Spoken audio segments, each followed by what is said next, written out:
बसायचं काय खेळतात देव जाणे. जवळून माणसं जाऊ द्या तरी मेळ टाकत नाही.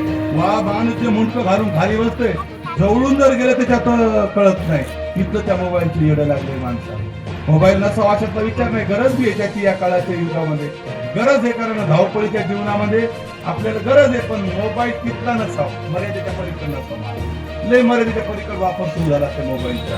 चला आपलं काय महत्वाचं चाललंय, खेळ खेळला गेला पाहिजे. आणि खेळ ज्यानं खेळले महाराज. मी कधी सांगत असतो की ज्यानं पहिल्या कुस्त्या खेळल्या, पहिल्याने व्यायाम करून कुस्त्या खेळल्या, त्याला आताही अटॅक येईल. अनेक नाही आला अटॅक. 70 75 वर्ष झाली कबड्डी खेळणार आलं, कुस्त्या खेळणार आलं, खो खो खेळणार आलं. अनेक अटॅक येईल बापू ते, कारण तिथे अटॅक येण्याचं कामच नाही. आणि जे 8 पाव खाऊन 8 पाव झाले त्याला काही सांगता येईल बापू, कारण खेळत राहिला नाही.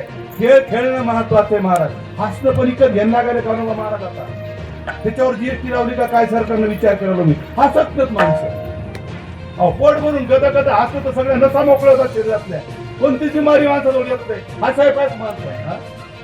पण ते हसणे बंद झालं त्या मोबाईल मध्ये गुम सगळे माणसं. कारण हसायचंही काम राहिलं नाही, हसण्यावर जीएसटी लावल्यासारखं झालं.